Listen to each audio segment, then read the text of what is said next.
Wa innamal likulli imri'in ma nawa, dan kalian akan mendapati apa yang kalian niatkan itu.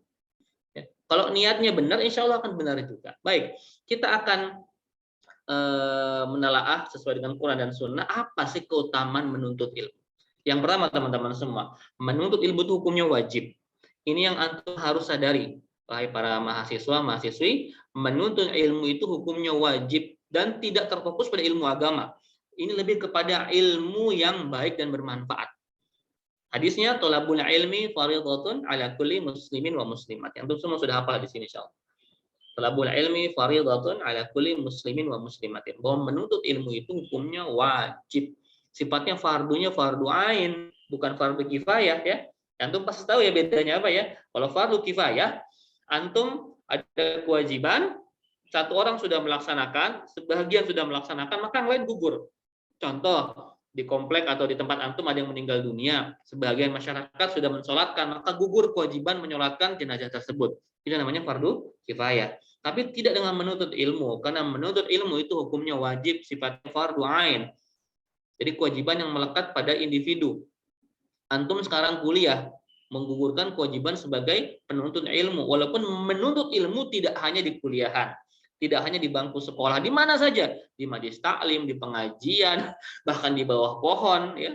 Itu juga bisa untuk menuntut ilmu, kan Rasulullah dulu ketika membuat khalaqah para sahabat itu banyak di bawah pohon, tidak hanya di Masjid Nabawi, ya, lagi ngumpul di bawah pohon, ya, buat kajian seperti itu. Jadi menuntut ilmu itu hukumnya wajib. Ya, selama antum hidup, ya, maka menuntut ilmu itu hukumnya wajib. Sampai kapan? Utlubul ilma minal mahdi ila lahdi. Dari buayan sampai lahat, sampai liang kubur. Jadi kewajiban menuntut ilmu adalah sepanjang masa. Gitu ya. Saya pun sama sekarang masih ngaji, masih belajar, masih baca, masih nanya, terus pengen tahu, pengen bisa. Apalagi sekarang dibuka luas era informasi ini, ya. Gampang orang mau mendapatkan ilmu, sangat dimudahkan. Ya. Zaman dulu para ulama salafus soleh, contoh misalkan Imam Bukhari. Imam Bukhari itu ketika beliau mencari sebuah hadis, ya, kesahihan sebuah hadis, beliau harus berjalan ribuan kilometer melintasi gurun pasir. Kebayang ya antum ya, cari satu hadis harus melewati ribuan kilometer dan itu gurun pasir. Dari Madinah ke Baghdad, ribuan kilometer beliau berjalan kaki untuk menemukan kesahihan sebuah hadis. Apa artinya? Ulama zaman dulu begitu bersungguh-sungguh mencari sebuah ilmu walaupun sebuah hadis. Hanya sebuah hadis. Hari ini kita jangankan sebuah hadis, mau cari 9 kitab hadis saja, tinggal klik di aplikasi. Silakan antum buka di Android atau di App Store. 9 kitab hadis itu ada semuanya. Antum mau buka hadis apapun, Riyadhus Shalihin, ya, hadis Arba'at atau hadis Sunan Tirmidzi, Sunan Abu Daud, Sahih Bukhari Muslim, itu tinggal klik di Play Store kita, pasti ada semuanya. Sebegitu mudahnya antum mencari kitab hadis, nggak perlu beli, nggak perlu fotokopi sekalipun, nggak perlu. Dimudahkan semua. Hari ini menuntut ilmu amat sangat dimudahkan. Belum lagi tayangan-tayangan di YouTube kita.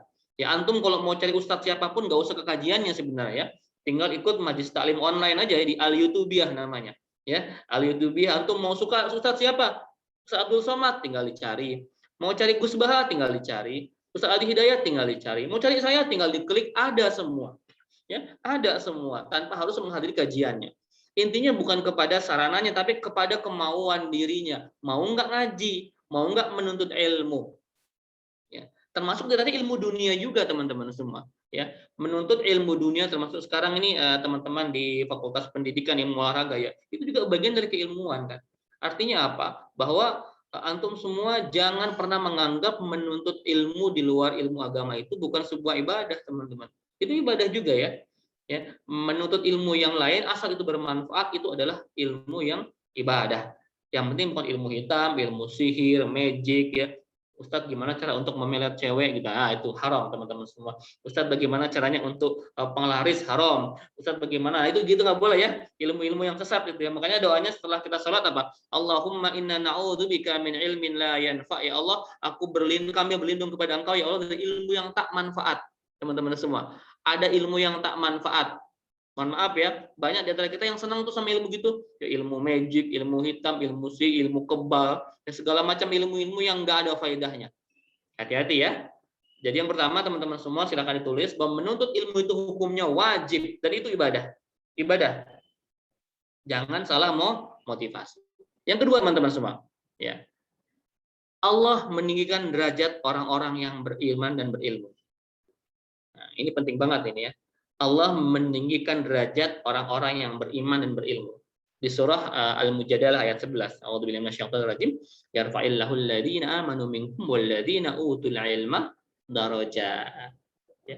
Allah Subhanahu wa taala, Allah itu meninggikan derajat orang-orang yang beriman dan berilmu. Berapa derajat? Artinya apa? Bahwa orang-orang yang, mohon maaf ya, yang kuliah ya, S1, S2, S3, S4, S5, S21 kayak Samsung gitu misalkan ya. Itu levelnya berbeda dibanding orang-orang yang nggak mengecap bangku kuliahan. Derajatnya akan Allah angkat. Walaupun sekali lagi kuliah bukan satu-satunya tempat untuk menuntut ilmu. Tapi akan beda. Orang-orang yang suka baca buku, orang-orang yang suka diskusi, orang-orang yang suka ngaji, itu akan berbeda cara pandangnya dengan orang yang nggak pernah mau menuntut ilmu. Ya, Allah angkat derajatnya teman-teman. Masya Allah ya. Para ulama bagaimana Allah angkat derajatnya. Walaupun secara materi, secara harta mereka nggak punya. Banyak ulama kita miskin-miskin, tapi keilmuannya, kitab-kitab yang dihasilkan abadi sampai sekarang, bahkan sampai hari kiamat. Antum kebayang bagaimana Imam Bukhari dan Imam Muslim, ya, Sahih Bukhari Muslim. Beliau menulis kitab yang sampai nanti hari kiamat dibaca oleh seluruh umat Islam di seluruh dunia. Artinya apa? Maka setiap huruf yang kita baca itu mengalir pahala buat yang bersangkutan. Gitu ya teman-teman ya. Allah angkat derajatnya. Allah angkat derajatnya. Derajat tidak hanya hubungannya dengan materi ya, dengan popularitas, tapi yang terpenting adalah derajat di mata Allah Subhanahu wa taala. Saya punya teman, masalah saya punya guru-guru, orang-orang soleh, orang-orang alim, ya, kiai-kiai hebat, tapi secara popularitas orang nggak kenal mereka. Orang mungkin lebih kenal saya dibanding guru-guru saya. Ya. Tapi masya Allah saya ngiri sama mereka. Kenapa? Mereka mungkin nggak terkenal di kalangan penduduk bumi, tapi mungkin guru-guru saya itu terkenal di kalangan para penduduk langit. Gitu ya. Jadi Allah tuh ngangkat derajat orang beda-beda. Allah ngangkat derajat orang dengan caranya sendiri-sendiri. Ada orang yang Allah angkat derajatnya dengan hartanya dibanyakin, dengan dinaikkan popularitasnya, dengan dinaikkan followersnya, viewersnya dan sebagainya. Itu salah satu cara saja. Tapi yang terpenting adalah tujuan kita bagaimana Allah mengangkat derajat kita, orang-orang yang menuntut ilmu ini, ya, di hadapan Allah dan para makhluk-makhluk mulia di hadapan para malaikat. Itu yang paling penting. Jadi diangkat derajatnya, beberapa derajat. Yang ketiga teman-teman semua, tolabul ilmi, menuntut ilmu itu jihad. Nah, ini penting juga. Dari mulai antum SD, SMP, SMA, kuliah sekarang, itu antum kalau niatnya benar, itu jihad. Ya, kalau nggak salah niat, nggak salah motivasi, belajar di sekolah, di kuliahan itu semua jihad. Sampai kata Rasulullah SAW dalam sebuah hadisnya, sahih ini hadisnya, man kharaja fi thalabil ilmi fahuwa fi sabilillah hatta yarji'a, kata Rasulullah. Barang siapa orang keluar rumah untuk menuntut ilmu sampai dia pulang lagi, maka dia sedang berjihad fi sabilillah hatta yarji'a, sampai dia pulang. Artinya apa? Setiap antum keluar rumah untuk sekolah, untuk kuliah atau untuk ngaji, itu Allah catat sebagai sebuah jihad fi sabilillah sampai pulang lagi. Jadi kalau antum lagi kuliah, niatnya benar, bukan niat yang aneh-aneh gitu ya. Antum Allah takdirkan meninggal dunia, maka antum semua kategorinya mati syahid dan syahidah. Enak ya teman-teman, asal benar niatnya. Asal benar niatnya, asal menuntut ilmunya juga ilmu yang benar, maka itu kategorinya adalah kategori syahid kalau meninggal dunia. Jadi jihad teman-teman ya. Jihad itu jangan cuma identik dengan perang ya, bom bunuh diri, itu enggak. Hari ini Indonesia jihad yang utama adalah jihad ekonomi, jihad ilmu, ya, jihad pendidikan itu ya, jihad politik, ya itu jihad semuanya. Ya. Kita berjihad semua supaya apa? Supaya kita ini jangan salah mindset teman-teman semua. Hari ini jihad itu kan orang identiknya dengan perang gitu, dengan sesuatu yang sifatnya keras. Enggak, jihad itu kan artinya jahada yujahidu, bersungguh-sungguh. Antum kuliah pun harusnya berjihad, bersungguh-sungguh, jangan malas-malas, jangan saya mah yang penting lulus. Hati-hati teman-teman semua, hati-hati. Dosen saya di UI bilang lagi nih, ya ini agak menohok sama mahasiswanya. Kamu semua mahasiswa di UI ini, kambing saja kalau diam bisa lulus. Mereka bilang gitu, kambing saja kalau diam di UI lulus. Memang agak agak sarkas gitu ya, agak kasar juga ngomongnya. Kambing saja bisa lulus di UI gitu ya. Tapi apakah Anda mau cuma sekedar lulus? Nah, gitu ya teman-teman semua. Jadi tolong ketika antum nanti kuliah ya, jangan cuma sekedar lulus ya, jangan cuma sekedar nanti mendapatkan gelar sarjana S1 tuh gelarnya apa sih kalau ini? Sarjana apa nih Mas Mas Dedi? Ilmu olahraga. SIP, bukan? Ada SPD, ada SOR, ada IKM juga, ini kesehatan. IKM, kesehatan masyarakat. IKM itu artinya apa? IKM artinya apa IKM? Kesehatan masyarakat, ilmu kesehatan masyarakat. Baik.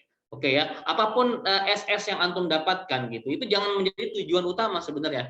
Karena begitu banyak orang yang punya gelar S1 sekarang, itu ribuan orang, bahkan puluhan ribu katanya yang masih menganggur sampai hari ini gitu ya. Jadi jangan menjadi sebuah kebanggaan yang berlebihan. Oke, bangga, kita sudah menjadi seorang sarjana, tapi itu bukan menjadi tujuan utama kita menuntut ilmu. Ya, jihad, teman-teman semua. Jihad artinya sungguh-sungguh.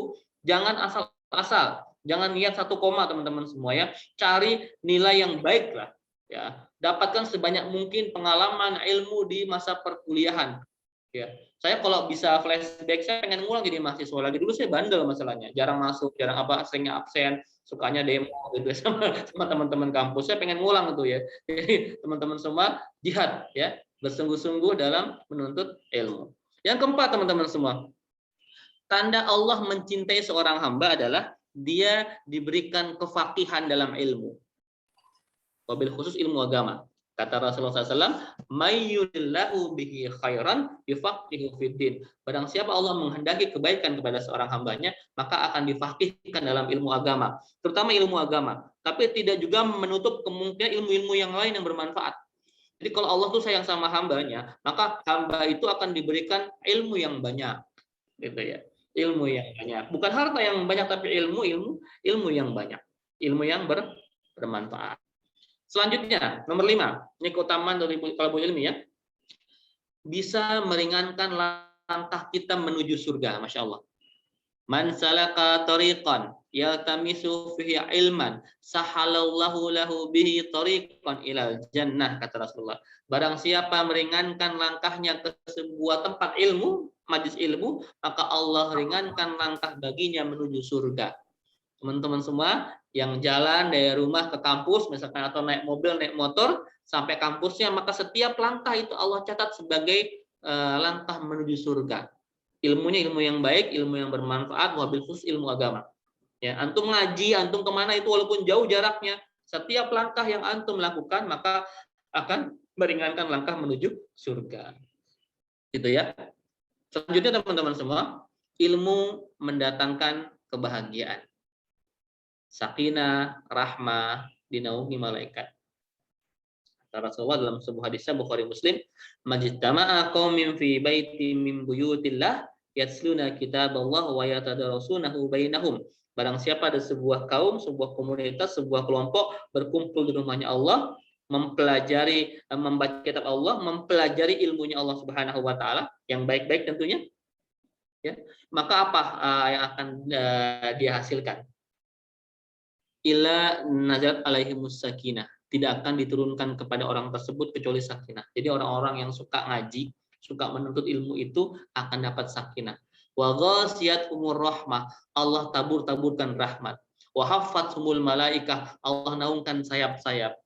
Wa zakarahumullahu fiman indah, Allah bangga-banggakan di hadapan para malaikat.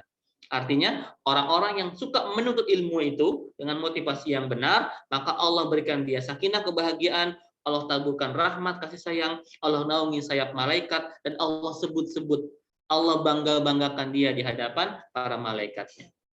Ya, baik teman-teman semua, apa sih karakteristik orang-orang yang menuntut ilmu? Ini penting ya teman-teman semua. Jangan sampai salah ketika antum nanti jadi sarjana, S1, S2, S3, salah menyikapi ilmu, ini bahaya. Karena ilmu itu bisa membawa ke surga tadi, tapi juga bisa membawa kita ke neraka. Kata ulama, ada penyebab orang masuk neraka karena sombong.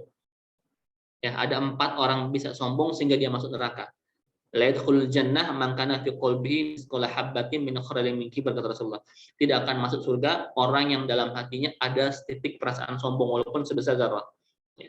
Ada 4 penyebab sombong. Yang pertama, ziyadatul mal, bertambah harta sombong, masih masuk akal lah ya. Yang kedua, ziyadatul mansib, bertambah jabatan, popularitas, ya, dia sombong, masih masuk akal juga. Yang ketiga, ziyadatul ilmi, ternyata bertambah ilmu bisa membuat orang sombong dan masuk neraka. Hati-hati, ya. Walaupun antum sudah S1, S2, S3, tapi nanti jangan sombong. Karena ketika antum sombong dengan ilmu yang antum miliki, maka antum jurusannya neraka. Jurusan neraka, hati-hati ya. Jangan salah menyikapi ilmu yang didapat. Yang keempat ini, ziyadatut ta'ah. Bertambah ketaatan ternyata bisa membuat orang masuk neraka. Kalau dia sombong. Hati-hati. Ya. Antum sholat, ya, tahajudnya rajin, puasa, Daud bahkan sedekahnya banyak, tapi sombong gara-gara ketaatan itu, maka kesombongan itu bisa membuat antum masuk neraka. Ya, orang taat belum tentu sombong. Belum tentu sombong, belum tentu masuk surga. Ya, orang taat bisa jadi masuk neraka gara-gara ketaatannya membuat dia sombong. Termasuk diantaranya tanpa ilmu. Ya, makanya orang yang punya ilmu tuh karakter yang pertama dimiliki dia adalah tawadhu. Kita mengenal dengan nama ilmu padi, ya. Teman-teman semua, antum udah mahasiswa sekarang, jangan menganggap remeh orang-orang di kampung yang nggak sekolah SD aja nggak lulus gitu ya, atau jangan menganggap remeh orang-orang yang nggak bisa kuliah. Jangan, teman-teman semua, harus tawadhu, ya, rendah hati. Ya, makin tinggi ilmunya, makin tawadhu kita, nggak sombong sama sekali. Ya, karakter pertama adalah tawadhu. Karakter kedua adalah orang yang berilmu itu mampu mengontrol dirinya seharusnya. Kalau benar ilmunya, maka dia bisa control himself, ya, mengontrol dirinya sendiri. Ada pertanyaan menarik, Ustadz, itu banyak orang ditangkap para koruptor, gelar mereka profesor, bahkan ada yang doktor, S3, S2, S1. Apakah mereka bukan orang-orang berilmu? Nah, berarti ada yang salah dengan ilmunya. Ya, teman-teman ya. Orang yang ditangkap oleh KPK itu kebanyakan adalah orang-orang yang punya title-nya banyak. Ada gelar profesornya, ada doktornya, ada S2-nya, ada S1-nya. Title-nya berderet, tapi ternyata korupsi juga.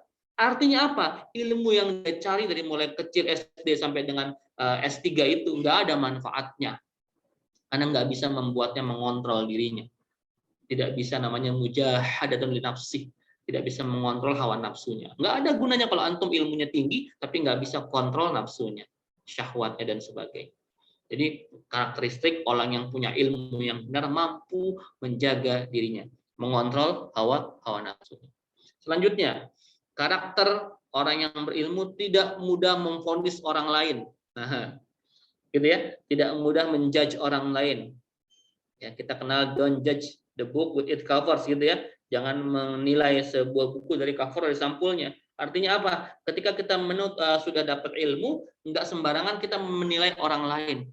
Dasar kampungan, gitu ya. Dasar deso, dan sebagainya, gitu ya. Kita nggak melihat orang dari covernya. Selanjutnya, ciri-ciri orang yang punya ilmu itu dia hanya berkata apa yang dia lakukan. Nah, ini berat juga buat saya, teguran juga ya buat antum semua. Jangan pernah berkata apa yang belum bisa kita lakukan. Kenapa? Karena berat nanti murka Allah pada orang-orang yang bisa omdo, istilahnya, omong doang ya. No action, talk only, gitu ya. NATO istilahnya. Berat nih teman-teman semua, antum punya ilmu tapi nggak bisa menjalankan apa yang antum pelajari itu.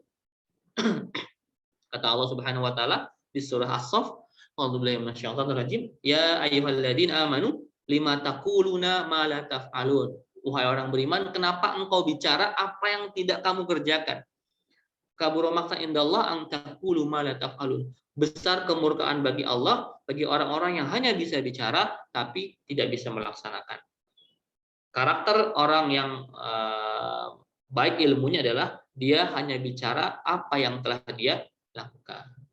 Dan yang terakhir, karakter yang utama dari seorang penuntut ilmu adalah akhlakul karimah. Makin tinggi ilmunya, makin baik akhlaknya. Makin tinggi ilmunya, makin baik budi pekertinya, makin humble dia, makin tawaduk dia, speech-nya baik, ucapannya baik, perkataannya baik, tidak ngomong kecuali yang berguna. Itu karakter seorang penuntut ilmu. Baik teman-teman semua, selanjutnya apa sih ciri-ciri ilmu yang manfaat itu? Nah, tadi kan kita ngomong, ya Allah, aku berlindung dari ilmu yang tidak manfaat. Apa sih? Tolong di-mute teman-teman semua.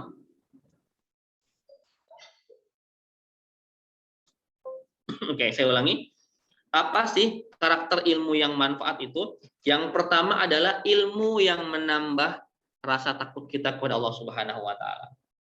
Ya, teman-teman semua, ingat ilmu yang menambah rasa takut kita kepada Allah. Ini karakter ilmu yang manfaat. Jadi kalau kita ngaji, kita kuliah, kita belajar apapun itu, ilmunya kalau menambah takut kepada Allah Subhanahu wa taala, itu ilmu yang manfaat. Yang kedua, ilmu yang mampu membuka mata hati kita akan kekurangan diri kita sendiri. Gitu ya. Semakin kita banyak ngaji, semakin kita banyak menuntut ilmu, maka kita akan semakin merasa bodoh, teman-teman semua. Ya, jadi kalau ilmu yang manfaat itu adalah ilmu yang membuka mata hati kita bahwa kita ini belum bisa apa-apa. Kalau ilmu yang membuat kita malah jadi orang sombong, itu bukan ilmu yang manfaat berarti. Ya. Nomor 3, ilmu yang mampu menambah kualitas ibadah kita kepada Allah. Yang keempat, ilmu yang mengurangi rasa cinta kita kepada dunia. Ya. Yang kelima, ilmu yang mampu menambah kecintaan kita pada akhirat. Ya. Yang keenam, ilmu yang mampu menjelaskan kepada kita tipu daya setan agar kita jauh. Gitu ya teman-teman semua. 6 ciri ilmu yang manfaat. Ya, semoga nanti antum selama di perkuliahan menuntut ilmu yang manfaat, baik dari bangku perkuliahan ataupun nanti dari kajian-kajian di rohisnya dan sebagainya. Intinya jangan salah mencari ilmu, karena ilmu yang nggak manfaat itu bisa menjerumuskan kita.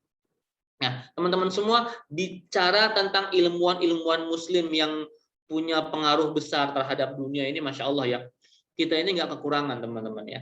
Kita ini banyak banget stok ilmuwan-ilmuwan yang keren, tapi nggak muncul di permukaan karena kita selalu berorientasi kepada ilmuwan-ilmuwan barat ya. Kita kenalnya Albert Einstein, kita kenalnya Alva Edison, kita kenalnya James Watt, kita kenalnya orang-orang yang memang sering digembar-gemburkan sama media barat ya. Sedangkan aslinya para ilmuwan itu mereka belajar tuh dari orang-orang Islam, teman-teman semua. Dunia barat tuh dulu sebelum mereka memenangkan perang salib itu ya, itu dunia kegelapan. Mereka semua belajar dari orang-orang Islam. Ya. Hari ini mohon maaf ya, Mark Zuckerberg ya yang punya Facebook, punya Instagram, dia bahkan berterima kasih kepada ilmuwan Islam Al-Jabbar yang mencetuskan algoritma ya. Algoritma kan penemunya orang Islam. Jadi yang mencetuskan ilmu di dunia ini adalah orang-orang Islam. Karena kenapa? Orang Islam itu sama ilmu yang tadi saya sampaikan di awal. Mereka berlomba-lomba untuk mencari ilmu. Kalau sekarang Masya Allah ya, kita ini orang Islam kenapa? Mohon maaf ya, kita sering dikucilkan. Kita ini lebih sibuk mengurusi hal-hal yang nggak penting ya.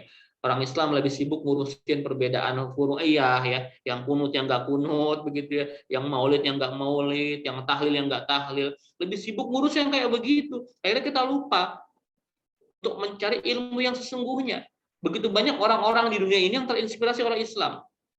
Ada seorang profesor ya yang masuk Islam gara-gara dia bisa mengetahui bahwa dalam Al-Qur'an itu ada ayat yang menjelaskan tentang perbedaan air laut gitu ya. Air laut itu nggak bisa bersatu, masuk Islam. Mereka menggali Quran sampai masuk Islam. Orang Islam yang sudah punya Quran bahkan nggak ngerti tentang hal itu. Masya Allah ya teman-teman semua. Baik, kita ambil beberapa contoh ilmuwan yang mungkin antum semua sering dengar. Antum pernah dengar Ibnu Sina ya? Avicenna kalau orang barat nyebut Ibnu Sina. Itu lahir 980 sampai 1037 Masehi. Ibnu Sina itu ilmuwan yang concernnya di bidang kedokteran. Beliau menulis buku judulnya The Canon of Medicine. Ya, The Canon of Medicine itu ilmu sangat terkenal ya. Buku yang dia tulis itu menjadi pedoman mahasiswa di Eropa sampai tahun 1600-an. Jadi mahasiswa kedokteran Eropa pakai bukunya orang Islam sampai tahun 1600 ya. The Canon of Medicine itu Avicenna, Ibnu Sina. Lalu ada Al-Khawarizmi ya. Al-Khawarizmi beliau lahir di rentang 780 sampai 850 Masehi ya. Beliau ini ilmuwan muslim yang sangat expert di bidang matematik ya. Yang memulai penomoran angka 1 sampai 10 Al-Khawarizmi teman-teman semua. Ia juga menemukan konsep aljabar, algoritma. Ini gara-gara seorang bernama Al-Khawarizmi, sangat terkenal di barat ya, Al-Khawarizmi ini. Yang ketiga, tokoh yang kita kenal sebagai seorang ahli sains kimia, Jabir Ibnu Hayyan, teman-teman semua. Jabir bin Hayyan, kita mendengar ya, tahun 721 sampai 851 Masehi. Ilmuwan bidang kimia, orang yang pertama yang mengidentifikasi zat yang bisa melarutkan emas, teman-teman semua. Masya Allah ya. Zat yang bisa melarutkan emas. Dia juga orang pertama yang menemukan asam sulfat, klorida, nitrat. Ya, itu yang nemuin bukan orang-orang bule ya, bukan orang barat, tapi orang-orang Islam. Jabir ibnu Hayyan. Jadi antum semua yang tertarik di bidang kimia, sangat-sangat berterima kasih kepada Jabir ibnu Hayyan, teman-teman semua. Lalu dia juga berkontribusi terhadap penemuan alkali. Ya, alkali yang tahu ya. Ya, buku-bukunya terkenal antara lain kitab Al-Kimia, kitab Al-Sab'in, kitab Ar-Rahmah, itu tentang kimia semua, teman-teman semua. Jadi teman-teman yang nanti yang mungkin kuliah di bidang kimia itu sangat-sangat tergantung sama seorang bernama Jabir ibnu Hayyan. Selanjutnya ada Ibnu Al-Nafis ya. Ibnu Al-Nafis, beliau lahir tahun 1213, meninggal di 1288 Masehi. Beliau ini ilmuwan dari Syria Damaskus ya, yang punya kontribusi di bidang medikal juga, sama-sama kedokteran. Beliau seorang ahli medis dan juga seorang fisiologi, ahli fisika. Ya. Ibnu Khaldun, nah ini paling familiar ya. Ibnu Khaldun yang sering kita dengar namanya, bahkan ada beberapa kampus yang namanya Universitas Ibnu Khaldun. Di Bogor ada, di Jakarta ada Ibnu Khaldun. Ya, lahir 1332 Masehi, meninggal 1406 Masehi. Beliau ini ilmuwan dari Tunisia, Afrika Utara ya. Dikenal sebagai pendiri ilmu historiografi, ya, sosiologi dan ekonomi. Teman-teman di IPS pasti kenal sama Ibnu Khaldun ya. Buku-bukunya judulnya yang Muqaddimah ya, itu sangat familiar seluruh dunia. Ya, ini Ibnu Khaldun, seorang tokoh sosiologi ekonomi paling populer. Ibnu Khaldun. Adalah Al-Zahrawi namanya. Beliau ilmuwan dari Cordoba, Spanyol, kedokteran juga. Ada Ibnu Haytham, ya, ilmuwan dari Irak di bidang fisika dan matematik, dan masih banyak lagi kalau saya sebutkan, nggak cukup waktunya. Intinya apa? Bahwa Islam ini amat sangat mensupport ilmu pengetahuan, sains dan sebagainya. Ya, maka lahirlah orang-orang yang punya keilmuan yang luar biasa. Antum kebayang ya jariah yang mereka dapatkan. Ilmu yang bermanfaat, ketika ilmu, misalkan contoh tadi ada Jabir ibnu Hayyan atau Al-Khawarizmi, beliau menemukan aljabar, algoritma. Selama orang pakai aljabar, pakai algoritma, maka itu akan terus mengalir pahalanya buat seorang bernama Al-Khawarizmi. Begitupun antum nanti para mahasiswa, antum punya penemuan apa, inovasi apa untuk kebaikan-kebaikan ya, dan digunakan untuk kebaikan, maka pahalanya akan terus mengalir kepada kita walaupun sudah meninggal dunia. Itulah ilmu yang bermanfaat. Kata Rasulullah, "Idza mata'ul insan in qata'a 'amaluhu illa min salasin." Kalau manusia meninggal dunia, maka terputuslah semua halnya kecuali 3 perkara. Yang pertama, sedekah jariyah. Sedekah jariyah ya. Yang kedua, au ilmin yuntafa'u bi, ilmu yang manfaat. Ya, ini tidak akan pernah putus walaupun sudah meninggal dunia. Yang ketiga, au waladin sholihin yad'u lahu, anak soleh yang mendoakan orang tuanya. Gitu ya teman-teman semua. Baik, yang terakhir dari saya, apa sih kiat-kiat menjadi seorang muslim yang great muslim, yang tangguh, yang hebat, yang besar for the bright future, untuk masa depan yang lebih cerah? Nah, ini saya akan percepat saja teman-teman semua. Boleh tulis, silakan. Yang pertama, seorang muslim yang hebat itu harus lurus akidahnya. Tidak boleh mencong-mencong ya teman-teman ya. Mahasiswa akidahnya harus benar. Ya, hari ini kita dijejali begitu banyak pemahaman-pemahaman yang kurang baik. Ada ateisme, ada agnostik, lagi ramai sekarang dia. Ada liberal, ada kapitalis, ada komunis. Hati-hati. Orang Islam tuh akidahnya harus benar. Ahlus sunnah wal jamaah akidah kita. Ya, lurus akidah. Yang kedua, shahihul ibadah. Ibadahnya baik, ibadahnya benar. Setelah akidahnya lurus, yang kedua ibadahnya benar. Salatnya benar, ya, puasanya benar, ya, zakatnya benar, umroh hajinya benar, ya, ibadah lainnya benar, semua ibadahnya benar. Salatnya terutama teman mahasiswa, jangan bolong-bolong, hati-hati ya. Sesibuk apapun antum kuliah, jangan bolong-bolong salatnya. Salat di awal waktu, ada azan langsung salat. Tinggalkan semua perkara yang lainnya. Gitu ya. Perbaiki salat. Yang ketiga, matinul khuluq, akhlak yang mulia. Seorang muslim yang hebat itu akhlaknya pasti baik. Karena akhlak itu mencerminkan bagaimana diri kita. Ya, kata seorang atlet MCA terkenal namanya Khabib Nurmagomedov, ya teman-teman semua pasti tahu ya, yang untuk MCA yang sudah pensiun sekarang. Kata beliau, Masya Allah ya, orang-orang non-Islam itu, orang-orang kafir itu tidak baca Quran, tidak baca hadis, kata beliau ya. Tapi mereka membaca bagaimana perilaku kita sebagai Muslim. Mereka membaca gerak-gerik kita, mereka membaca tingkah laku kita. Jadi orang-orang di luar Islam itu nggak baca Quran, nggak baca hadis karena mereka nggak bisa baca gitu ya. Tapi mereka membaca tingkah laku kita, akhlak kita. Makanya bawalah agama antum cerminkan dengan akhlak yang mulia supaya bisa menjadi kampanye yang baik buat Islam itu sendiri.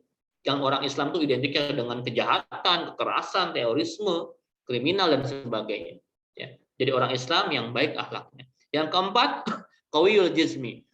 Fisiknya kuat, badannya kuat. Nih apalagi teman-teman ilmu olahraga nih harus kuat, jangan loyo, jangan malas, jangan mager gitu ya, jangan banyak rebahan. Ya hati-hati ya, mentang-mentang pandemi rebahan mulu kerjaannya. Ini kuliahnya masih online apa sudah offline ya Mas Teddy nih? Yang tahun 2022 ini. 2021 nih. Sementara setahu saya masih online, Ustaz. Oh iya, masih online kan ya, sama lah ya. Di kampus di Jakarta pun masih banyak yang online ya. Kuliahnya online ya. Hati-hati ya dengan kuliah yang masih online ya, membuat antum lebih banyak rebahannya. Karena rebahan itu ya kalau berlebihan itu bisa menjadi sesuatu yang sangat buruk buat kita semua ya. Jadi malas bergerak, dikit-dikit semua online. Dulu kalau kita mau beli bakso harus ke depan gang. Sekarang tinggal GoFood bisa gitu ya, baksonya online. Beli somainya online ya. Ngaji pun online gitu ya sekarang ya. Di Al-Zumiyah seperti ini kan. Al-Zumiyah, Al-Youtubiyah, Instagramiyah itu ngaji online namanya.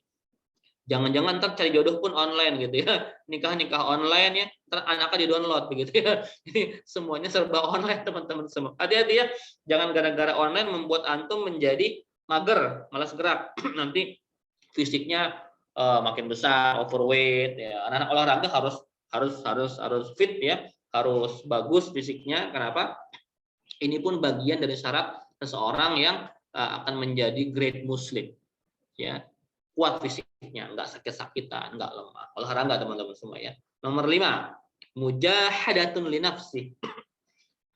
Artinya apa? Berjihad melawan hawa nafsu. Mampu mengontrol hawa nafsunya. Great Muslim itu mampu mengontrol syahwatnya, mampu mengontrol hawa nafsunya terhadap lawan jenis, terhadap keduniaan sebagainya ya. Itu harus dia mampu kontrol. Ya, ini selama kuliah teman-teman semua, saya tahu lah godaannya banyak teman-teman cowok-cowok ya, nggak cowok cewek juga sama ya, yang nggak tahan supaya nggak ketemu dengan lawan jenis, mainnya dekat-dekat terus, apalagi kalau sudah punya pacar gitu ya. Kalau saran saya teman-teman juga nggak usah pacaran lah ya, nggak usah pacaran ya, fokus kuliah selesai baru tuh lamar yang Anda suka gitu, jangan sampai terkontaminasi otak Anda begitu ya. Hati-hati ya, karena setan itu sangat licik, sangat sangat licin menggoda kita. Ustadz, saya tuh pacaran cuma buat menambah motivasi belajar. Bohong teman-teman semua. Ya, bohong. Ya. Pacaran itu, ya apalagi laki-laki pasti ada maunya. Ya, sehebat apapun antum, walaupun antum seorang anak rohis, walaupun antum bagus baca Qur'annya, ilmu agamanya bagus, kalau sudah berduaan dengan yang bukan mahram, maka amat sangat mudah digoda sama syaitan. Ya, kalau pesan saya, ya jangan pacaran ya. Nanti kalau udah lulus baru silahkan nikah saja. Jahadatun li nafsi, mampu mengontrol hawa nafsu. Yang keenam, musaqqaful fikri. Seorang muslim, pemuda muslim yang hebat adalah yang punya wawasan yang luas gitu ya. Punya wawasan yang luas artinya apa? Suka baca buku ya, suka baca berita, suka membaca situasi yang sedang terkini yang terjadi sekarang, yang updating. Jangan sampai antum semua kuper gitu, kurang pergaulan, yang kudet kurang update ya, gara-gara antum kuliah mungkin di olahraga. Jangan cuma baca tentang itu saja, baca juga yang lain-lainnya. Saya walaupun ustadz bacanya macam-macam saya ini ya. Baca macam-macam, termasuk baca olahraga. Saya ini penggemar olahraga teman-teman semua. Saya penggemar olahraga. Saya penggemar sepak bola, saya penggemar basket, saya main bola, saya main basket, saya main pingpong, saya main bulu tangkis ya. Dan saya baca beritanya. Jadi saya tahu misalkan apa, taruh pindah ke MU lagi sekarang, pakai nomor 7 ya. Gitu ya. Saya tahu lah kayak gitu-gitu ya teman-teman semua. Artinya apa? Bahwa seorang muslim jangan sampai dia lemah wawasannya. Ketika ada ngajak berdebat, ajak adu argumen, dia nggak mampu menjawab. Ya. Jangan. Antum semua harus cerdas, harus banyak membaca. Karena ayat pertama yang Allah turunkan itu Iqra. Iqra artinya bacalah. Bacalah yang semua yang ada di sekelilingmu dibaca. Ya, supaya antum menjadi orang yang cerdas. Ya. Nomor 7. Ya, nomor 7, harsun ala wakti. Apa artinya? Tepat waktu, disiplin waktu. Wah, penting teman-teman, ini mahasiswa nih. Nggak disiplin ya, sering ngaret ya, apalagi kalau antum semua nanti sudah masuk PTM yang tatap muka. Itu saya tahu lah gimana teman-teman saya dulu di kos gitu ya. Seringnya ngaret, seringnya telat, nitip absen dan sebagainya. Enggak. Mahasiswa yang baik adalah yang disiplin waktunya, bangun pagi ya, nggak terlambat kuliah, nggak nitip absen ya. Dia punya planning yang tepat ya, dia punya timeline yang bagus. Ya, hidupnya itu teratur banget. Ya, hidupnya itu dia susun dengan baik dan dia disiplin. Jam segini olahraga, jam segini belajar, jam segini ngaji, jam segini main, gitu ya. Jangan semua jam belajar buat main, jam ngaji buat main, jam istirahat buat main-main, semua begitu enggak ya? Seorang mahasiswa yang hebat itu ada waktunya tersendiri. Ya, dia bisa memilah-milah dan dia disiplin dengan waktunya. Ya, harsun ala waktu. Yang ke-8, munazzamun fi syu'ni. Munazzamun fi syu'ni artinya well organized.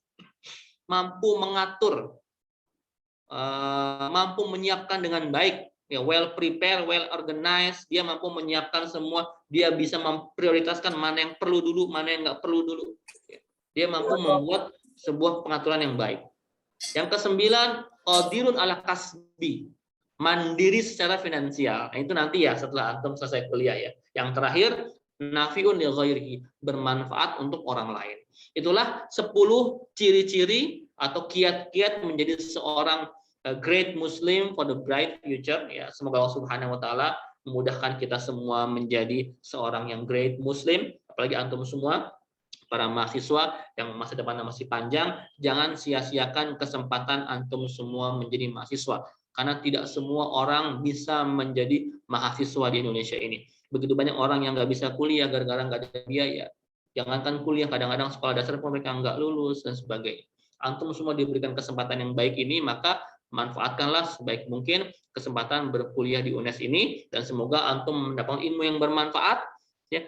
Tidak hanya sekedar gelar sarjana di selembar ijazah kertas ya, tapi juga mampu memanfaatkan ilmu itu untuk kebaikan umat. Kata Rasulullah, khairun nas anfa'uhum linnas. Karena sebaik-baik manusia adalah orang yang paling banyak manfaatnya untuk orang lain di sekitarnya. Terima kasih dari saya kembalikan kepada moderator. Assalamualaikum warahmatullahi wabarakatuh.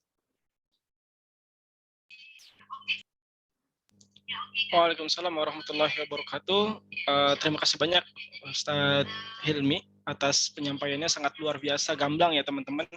Sudah dijelaskan secara jelas mengenai bagaimana keutamaan menuntut ilmu gitu ya teman-teman, bahwa menuntut ilmu itu ternyata wajib bagi seorang muslim ya, baik perempuan maupun yang laki-laki gitu. Terus begitu banyak juga manfaat-manfaat dari kita berilmu gitu teman-teman. Seperti Allah mempermudah jalan kita menuju surga, terus ilmu mendatangkan kebahagiaan dan seterusnya gitu. Dan juga tadi disampaikan juga bagaimana karakteristik seorang penuntut ilmu ya. Yang paling saya highlight adalah jangan sombong ya teman-teman. Karena sombong itu kan selalu ada yang mengatakan sombong itu temannya setan gitu ya. Jadi kita jangan mau temenan sama setan gitu ya. Terus tadi juga sudah dijelaskan juga ya, ilmuwan-ilmuwan yang memang ilmuwan-ilmuwan Islam yang memang sangat berkontribusi untuk perkembangan ilmu pengetahuan di dunia ini gitu ya.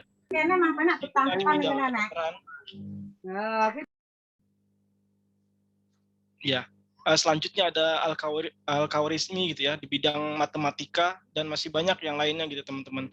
Dan yang paling terakhir itu yang paling keren adalah bagaimana menjadi seorang great Muslim gitu ya, seorang yang Muslim yang hebat gitu ya. Tadi Ustadz Hilmi menyampaikan 10 karakteristik pribadi seorang Muslim ya, mulai dari akidah yang lurus sampai dengan kita menjadi seorang bermanfaat bagi orang lain. Baik teman-teman sekalian, selanjutnya kita masuk ke sesi tanya jawab. Bagi teman-teman yang ingin bertanya, saya berikan kesempatan untuk 3 penanya ya. Sebelum nanti kita lanjut ke sesi berikutnya, silakan bagi yang ingin bertanya.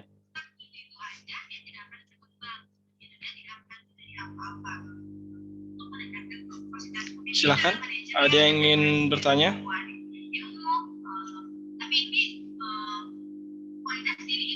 Izin bertanya, Kak. Ya, silahkan. Perkenalkan. Monggo, silakan.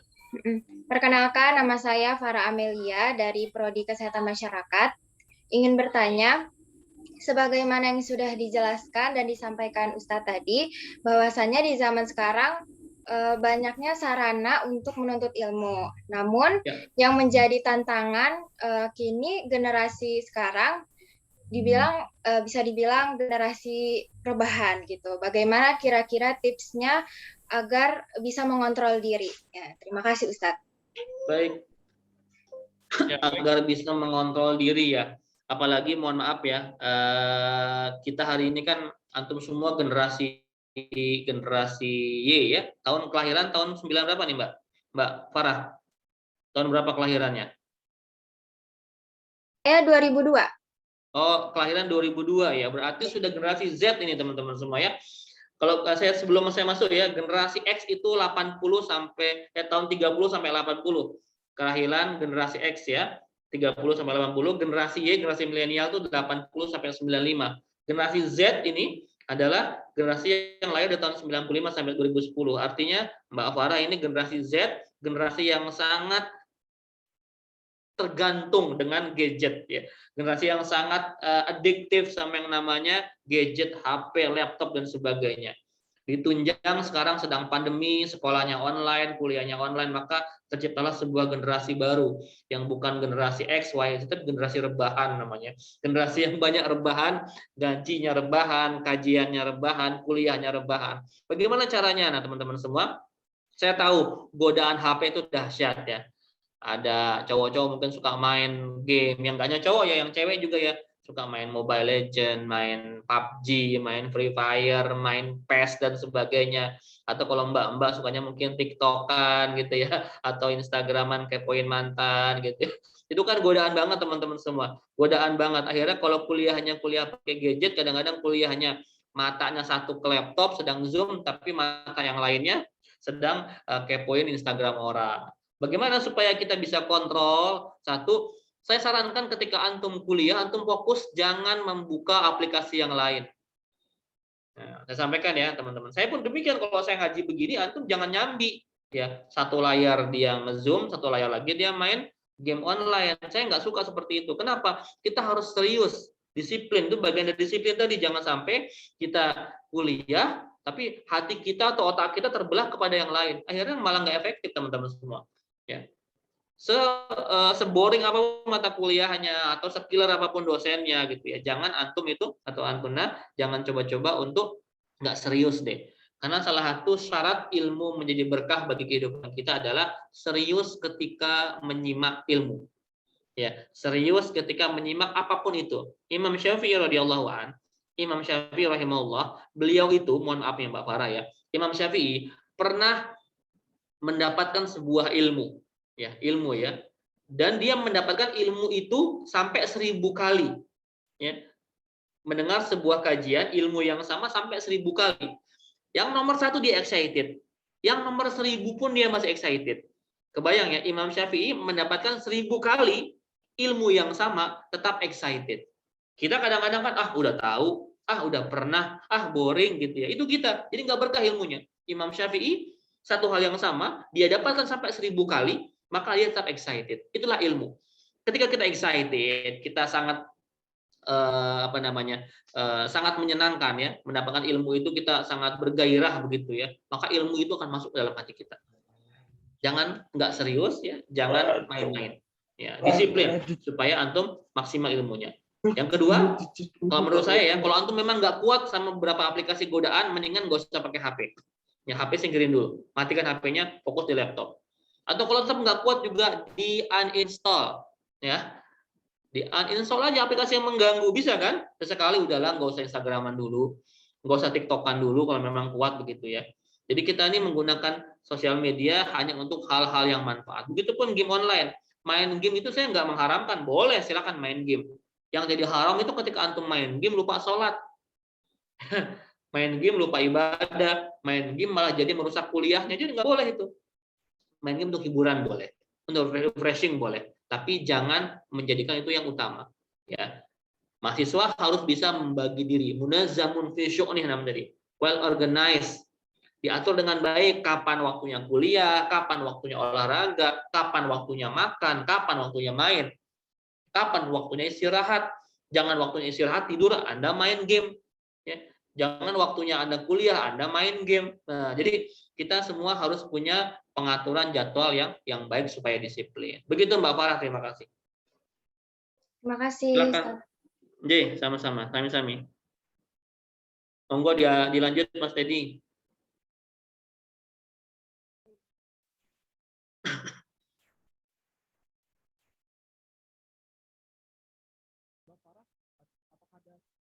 Suaranya belum ada Mas Teddy. Silakan teman-teman. Baik, terima kasih Ustaz atas jawabannya. Untuk Mbak Farah, apakah cukup? Cukup. Ya, baik. Selanjutnya, apakah ada yang ingin ditanyakan kembali untuk teman-teman? Tanya Ustaz. Ya, silakan. Silakan. Silakan, Mbak.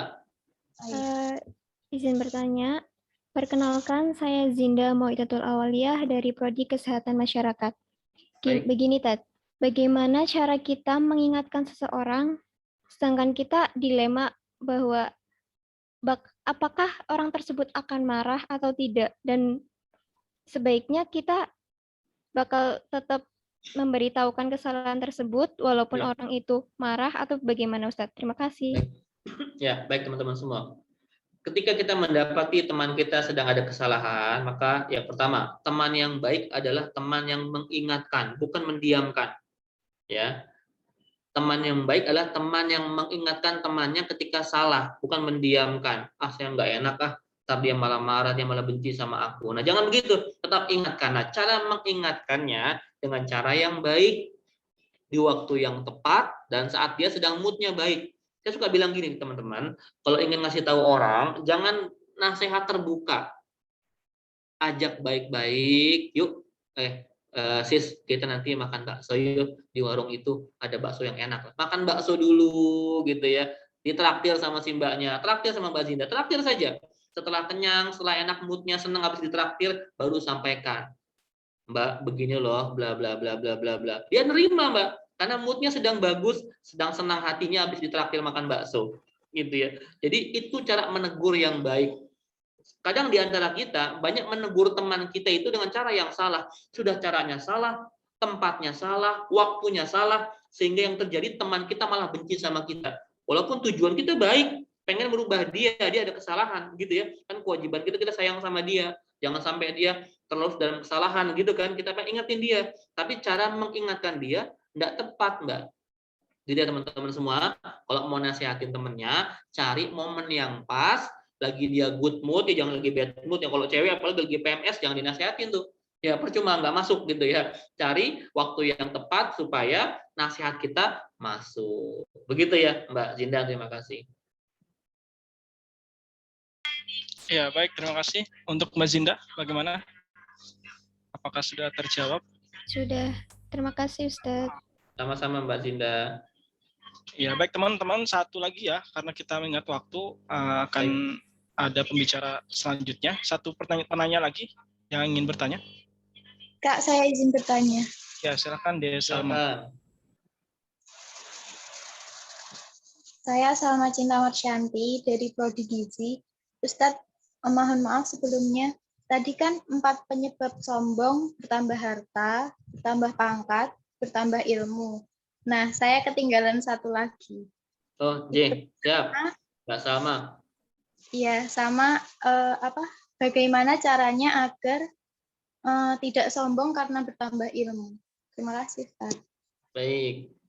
Yang keempat itu bertambahnya ketaatan, Mbak Salma. Ziyadatut ta'ah. Ya, saya ulangi ya teman-teman ya. Masya Allah, Mbak Salma itu nyatet ya. Yang pertama, orang sombong itu karena bertambah harta. Ziyadatul mal. Ya, nambah harta. Yang kedua, nambah pangkat, nambah jabatan, popularitas ya. Ziyadatul mansib.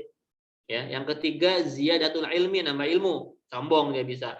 Yang keempat, ziyadatut ta'ah. Menambah taat, tambah takwa, makin sombong. Nah, Saya sudah tahajud semalam 11 rakaat hampir tiap hari, tapi sombong. Buat apa? Sedekah saya 1 miliar, tapi sombong. Buat apa, teman-teman? Saya puasa Daud ya, sombong. Buat apa, teman-teman semua? Hati-hati. Jangan gara-gara taat jadi sombong, masuk neraka juga. Hati-hati, sombong itu temannya setan ya. Ya, sombong itu cuma miliknya Allah Subhanahu wa taala. Terus bagaimana kata Mbak Salma cara supaya tidak sombong kalau nambah ilmu? Gitu ya, tadi saya bilang, ciri ilmu yang manfaat itu ketika dapat ilmu, maka ilmu itu akan membuat kita merasa nggak tahu apa-apa. Jadi saya bilang gitu ya, merasa jadi orang bodoh. Ya Allah, ternyata selama ini tidak tahu apa-apa ya. Banyak sekali yang belum saya tahu ya. Ya, ilmu padi gitu Mbak Salma ya. Makin dapat ilmu, makin dia merunduk. Kenapa? Karena semakin banyak ilmu yang dia dapatkan, semakin merasa dia tuh bodoh, belum bisa apa-apa. Jangan dikit ilmunya, tong kosong dari bunyinya. Hati-hati gitu ya. Jadi ilmu padi, dapat ilmu makin merunduk. Ya, jadi kebayang, antum bisa ngebedain orang yang talk only, yang banyak omong itu biasanya nggak ada isinya. Tapi orang yang diam itu, masya Allah ya, dia itu diam bukan karena dia nggak tahu kadang-kadang, tapi karena dia menahan diri untuk nggak bicara. Jadi teman-teman semua supaya nggak sombong tentang dapat ilmu, jadi karena ilmu ini membuat kita lebih humble, lebih tawadu, lebih merasa bodoh. Jangan merasa pintar. Lebih baik merasa bodoh loh dibanding merasa pintar. Lebih baik merasa menjadi orang yang salah dibanding merasa menjadi orang yang soleh. Gitu ya. Pokoknya kalau melihat diri kita tuh banyaknya kurang aja. Kita ini hamba yang doib, hamba yang banyak maksiat, banyak dosa, hamba yang bodoh, terus menilai diri kita seperti itu. Sedangkan kita menilai orang lain kebalikannya, dia itu baik, dia itu soleh, dia itu pintar. Ya. Ketika Mbak bisa begitu, maka timbulnya nggak pernah sombong tuh sama siapapun, termasuk kepada seekor anjing. Saya tutup dengan sebuah cerita. Ada seorang kiai akan mewisuda santrinya. Ini santrinya pintar sekali, akan siap diwisuda. Sebelum diwisuda, sebelum diberikan ijazah, beliau menugaskan, santriku, kamu sudah selesai menuntut semua ilmu. Untuk mengakhiri pendidikanmu ini, aku minta engkau mengerjakan sebuah tugas kecil. Apa itu guru? Apa itu kiai? Tolong cari orang yang lebih buruk dibanding engkau.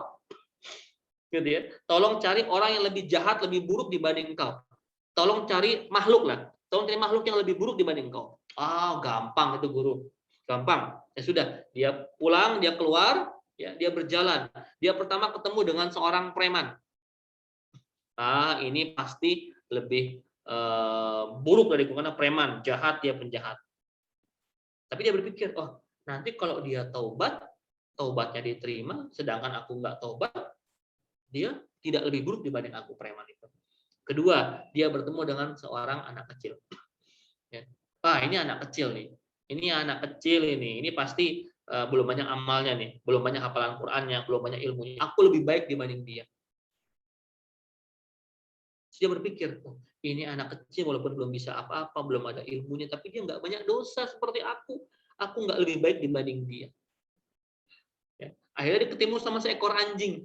Seekor anjing. Ini anjing nih, ini makhluk yang rendah nih, ini makhluk yang nista nih. Aku lebih baik dibanding dia, dibanding seekor anjing. Tapi dia mikir lagi, ya Allah, anjing ini nggak punya akal. Apapun yang dilakukan itu nggak dihisap, nggak ada dosanya, 0. Sedangkan aku ini manusia, diberikan akal, diberikan syahwat, dosanya pasti ada. Anjing ini belum tentu lebih buruk dibanding aku belum tentu lebih baik dibanding seekor anjing. Akhirnya dia pulang ke pondokan yang ngelapor sama kiainya, wah kiai, mohon maaf, aku tidak bisa menjalankan tugas ini, aku tidak bisa mencari orang lebih buruk dibanding aku. Apa jawaban sang kiai? Masya Allah, engkau lulus muridku. Gitu ya teman-teman semuanya. Jadi nggak ada orang di dunia ini yang lebih buruk dibanding kita. Selalu punya perasaan kayak begitu nih, saya akan hilang kesombongan dalam diri kita semua. Terima kasih. Cukup ya Mbak Salma ya. Baik, terima kasih Ustadz. Untuk Mbak Salma, apakah ada feedback?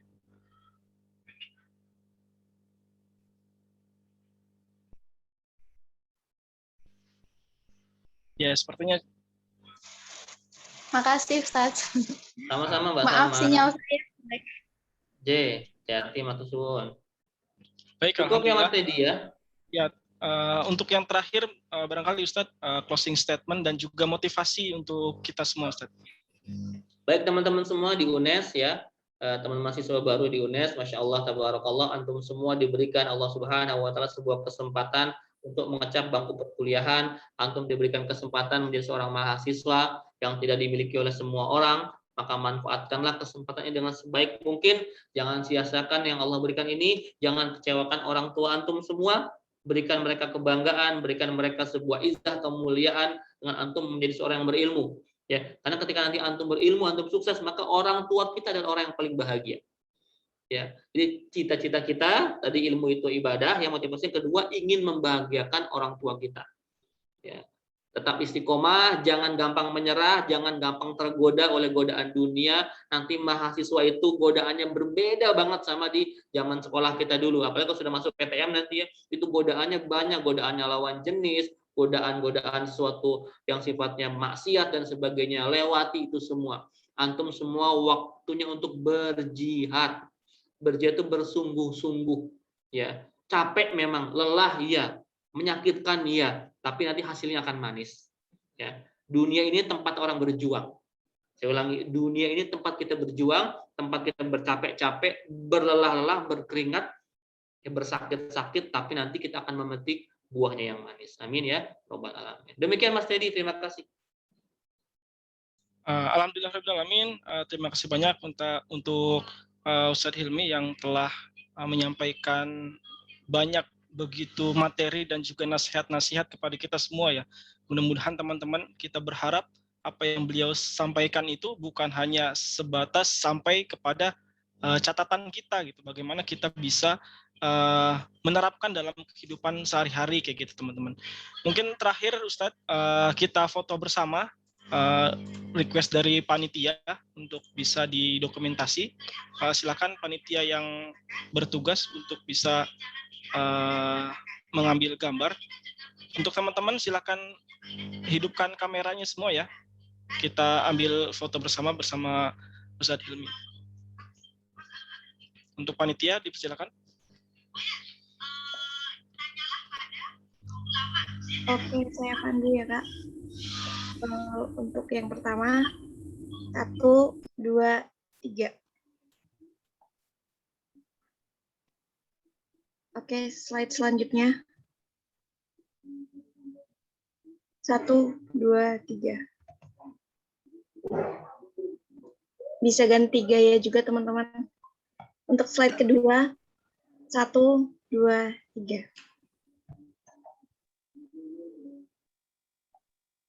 Slide ketiga, 1, 2, 3. Slide keempat, 1, 2, 3. Slide kelima, 1, 2, 3. Slide keenam, 1, 2, 3. Untuk slide ketujuh, 1, 2, 3.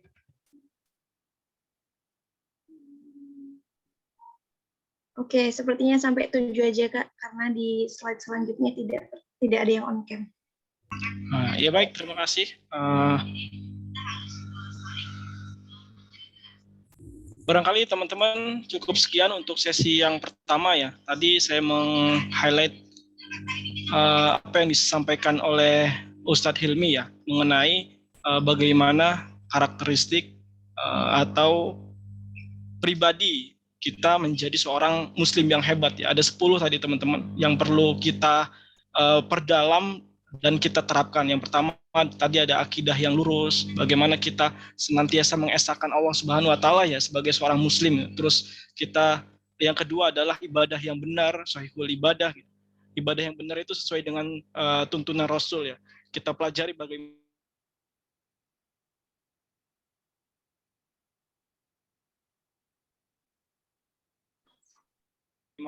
Rasul beribadah gitu.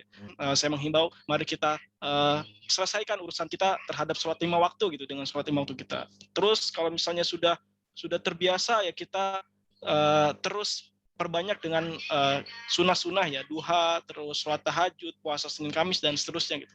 Terus akhlak yang kokoh ya, kita harus berakhlak ya, nggak cuma seorang pembelajar itu nggak hanya berilmu, kita harus memiliki akhlak yang mulia juga ya. Bagaimana kita tahu adab-adab dalam menuntut ilmu, apalagi online ya teman-teman. Jangan sampai teman-teman itu hilang keberkahannya menuntut ilmu karena teman-teman tidak